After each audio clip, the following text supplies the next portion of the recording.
بھی ہے. ایک کام آپ لوگ ضرور کریں کہ دیکھو جو حافظ قرآن نہیں ہے نا وہ کچھ متعین صورتیں ضرور یاد کریں قرآن مجید کی. ٹھیک ہے, پورا قرآن حفظ نہیں ہوتا, کچھ متعین صورتیں ہیں جیسے سورہ یاسین ہے, سورہ ملک ہے. سورہ ملک کی تو بڑی فضیلت ہے. اسی طرح سورہ کہف ہے, یہ بھی زبانی یاد کریں. سورہ سجدہ ہے, یہ بھی زبانی یاد کریں. اور 30واں پارہ بھی مکمل زبانی اور 29واں بھی مکمل زبانی ہے. یہ 2 پارے ہر ایک کو حفظ ہونے چاہیے. 29واں اور کیونکہ نمازوں میں پڑھے جاتے ہیں. 29واں 30واں مکمل یاد کر لیں, سورہ یاسین یاد کر لیں, سورہ ملک یاد کر لیں, اور سورہ کہف یاد کر لیں, سورہ سجدہ یاد کر لیں. سمجھ رہے ہیں؟ سورہ واقعہ یاد کر لیں, سورہ رحمان بھی یاد کر لیں. اگر سورہ رحمان یاد کرنا ذرا مشکل ہے, سورہ واقعہ یاد کر لیں. تو یہ چند صورتیں آپ یاد کریں گے نا تو اس کا فائدہ کیا ہوگا کہ تہجد میں آپ لمبی نماز پڑھ سکتے ہیں. دیکھو سورہ کہف جمعے کے دن فضیلت ہے نا, وہ جمعے کی رات کو تہجد میں پڑھ لو سورہ کہف, فضیلت بھی حاصل ہو جائے گی اور نماز کا ثواب بھی مل جائے گا. جن لوگوں کو قرآن کا حصہ یاد نہیں ہوتا وہ تہجد لمبی رکعتیں پڑھ ہی نہیں سکتے. وہ علم طرح سے بس پڑھتے رہیں گے, رکوع کریں گے پھر اٹھیں گے. تو وہ تہجد میں جو ہے نا کچھ اپنا سینے میں اتنا قرآن محفوظ رکھنا چاہیے تاکہ کبھی انسان کی طبیعت میں نشاط ہوتا ہے, وہ لمبی نماز پڑھنا چاہتا ہے تو پڑھ سکے. وہ سمجھ رہے ہیں؟ 30واں پارہ ہے, ایک پارہ تہجد میں پڑھ لیں مکمل 30واں پارہ. تو یہ تھوڑا تھوڑا روزانہ قرآن مجید یاد کیا کریں.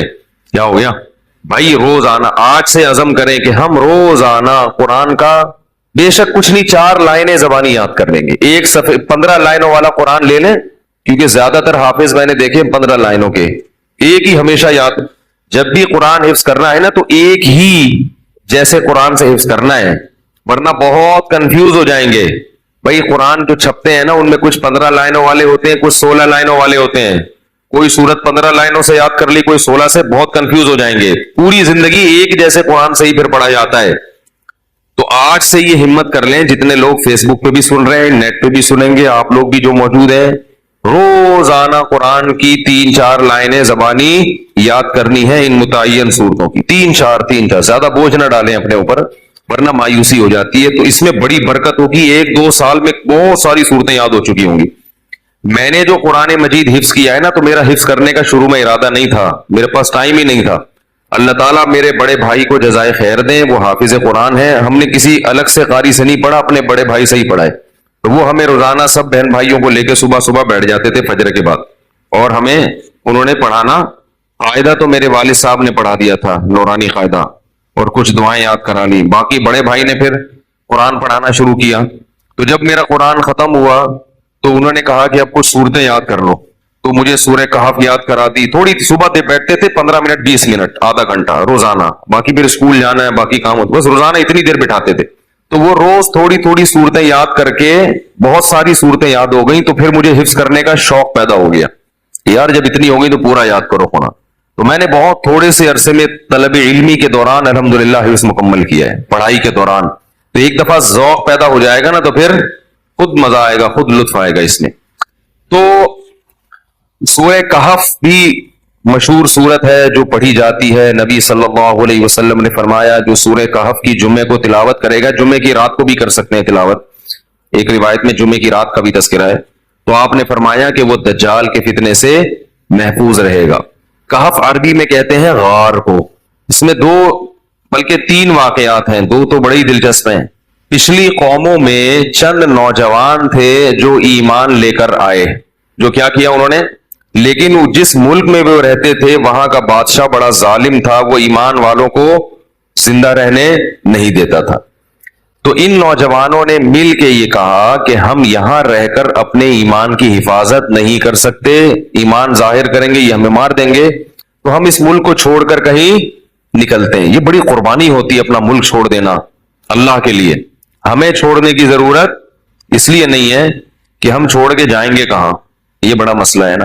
تو ہم یہیں رہ کے دین پر عمل کریں, اور الحمدللہ اللہ کا شکر ہے اتنا ہے کہ جو کرنا چاہے تو عمل کر سکتا ہے. تو انہوں نے کہا کہ اب ہم کیا کرتے ہیں, یہاں سے نکلتے ہیں. اب اللہ نے دیکھو ان کے ساتھ کیسی رحمت کا معاملہ کیا. اصل میں یہود و نصارہ اس واقعے کو جانتے تھے, تو وہ نبی کی نبوت کا امتحان لینے کے لیے انہوں نے نبی سے یہ واقعہ پوچھا کہ اصحاب کہف کا کیا واقعہ ہے. یہود و نصارہ تو جانتے تھے, ان کی آسمانی کتابوں میں بھی تھا, تاریخ سے بھی نقل ہوتا چلا آ رہا تھا نا, بڑا دلچسپ واقعہ تھا. تو یہ چیزیں تو پھر سینہ بسینہ نقل ہوتی ہیں. لیکن یہ واقعات مشہور تھے مدینہ میں جہاں یہود و نصارہ رہتے تھے، اہل مکہ کو ان چیزوں کا علم نہیں تھا، تو انہوں نے نبی کا امتحان لینے کے لیے پوچھا کہ اصحاب کہف کا کیا واقعہ ہے، تو اس پر اللہ تعالیٰ نے سورہ کہف نازل کی اور بتایا انہم فتیۃ آمنوا بربہم، چند نوجوان تھے جو اپنے رب پر ایمان لائے۔ اکثر توبہ کی توفیق جوانی میں ملتی ہے، چاہے گناہوں سے توبہ کرنی ہو یا کفر سے توبہ کرنی ہو۔ میں نے بوڑھوں کو بہت کم دیکھا اسلام قبول کرتے ہوئے، بلکہ دیکھا ہی نہیں۔ جتنے میں نے غیر مسلم مسلمان ہوتے ہوئے اپنی زندگی میں دیکھے ہیں وہ سب کیا ہوتے ہیں؟ جوان، حالانکہ اس وقت مزے اڑانے کی عمر ہوتی ہے۔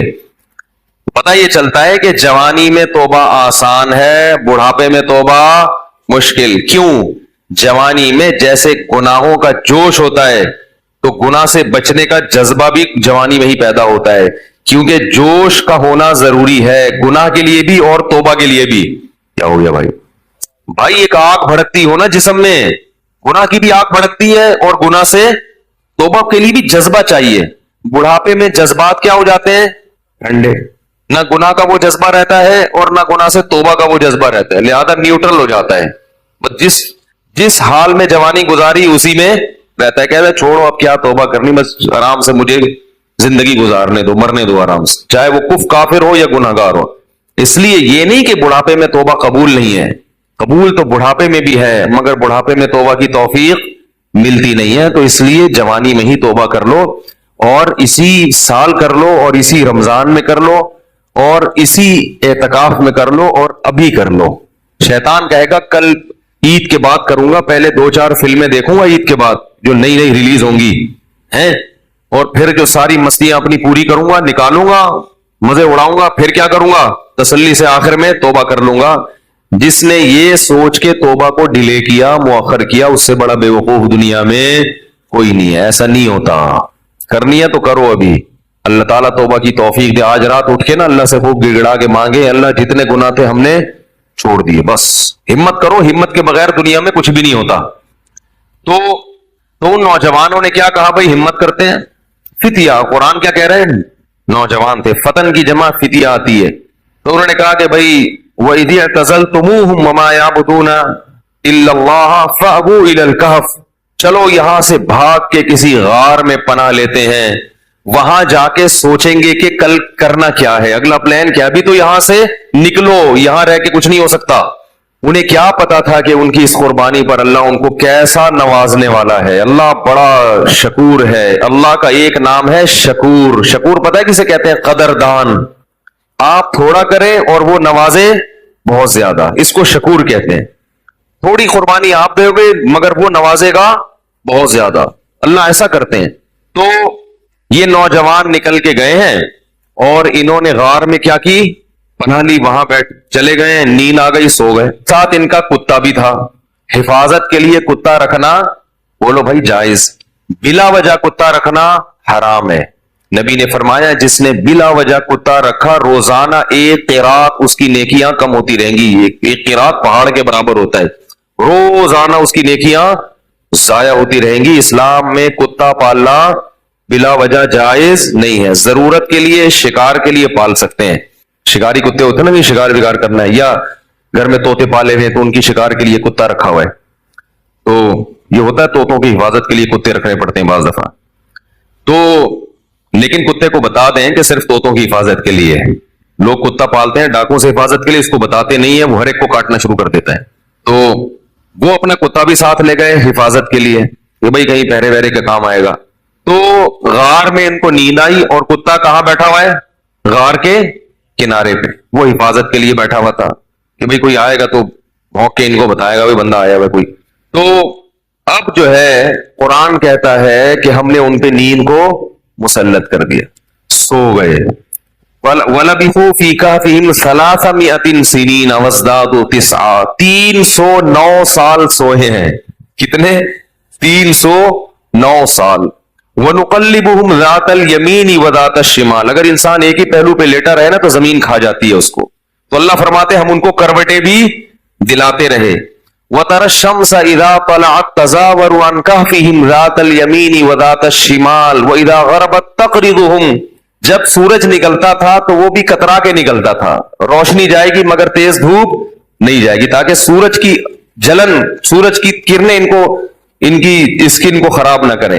اور اللہ فرماتے ہیں 309 سال تک کتا جس انداز میں بیٹھا رہا ہے، لَوِ اطَّلَعْتَ لَوَلَّيْتَ مِنْهُمْ رُعْبًا وَلَمُلِئْتَ مِنْهُمْ فِرَارًا، وہ کیا ہے؟ لَوِ اطَّلَعْتَ عَلَيْهِمْ لَوَلَّيْتَ مِنْهُمْ فِرَارًا وَلَمُلِئْتَ مِنْهُمْ رُعْبًا، کہ تم اس کتے کو دیکھتے تو روب کی وجہ سے وہاں سے بھاگ جاتے۔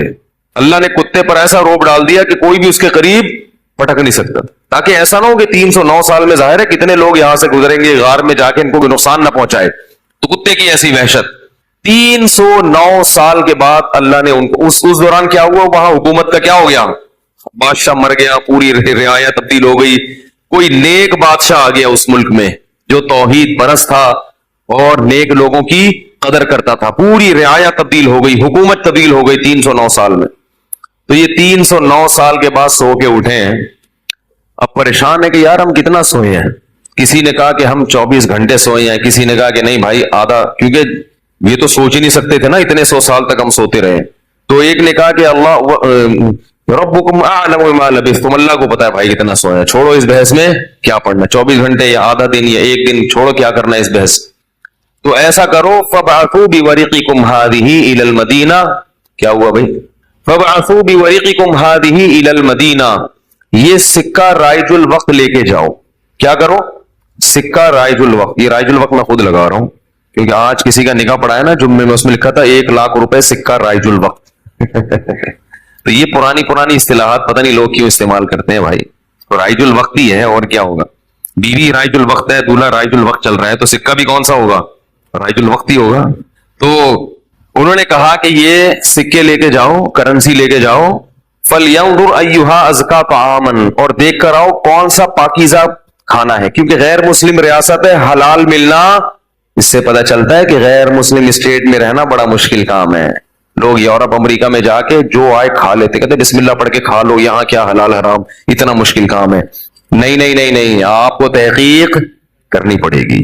غیر مسلم ملک میں گوشت کھانا آپ کے لیے حلال نہیں ہے جب تک کہ یقین نہ ہو کہ یہ حلال طریقے سے ذبح کیا گیا ہے، اور محض حلال کا ٹھپا کافی بولو یار نہیں ہے، کہتے اس پہ حلال کا ٹھپا لگا، حلال کا ٹھپا لگانے میں کتنے ٹائم لگتا ہے، لوگوں نے مہرے بنا کے رکھی ہوئی، حلال لکھا ہوا ہے، ہر چیز پہ سور پہ بھی ٹھپا لگا رہے ہیں حلال، جو چیز آ رہی ہے اس پہ کیا لگا دیتے ہیں؟ حلال کا ٹھپا۔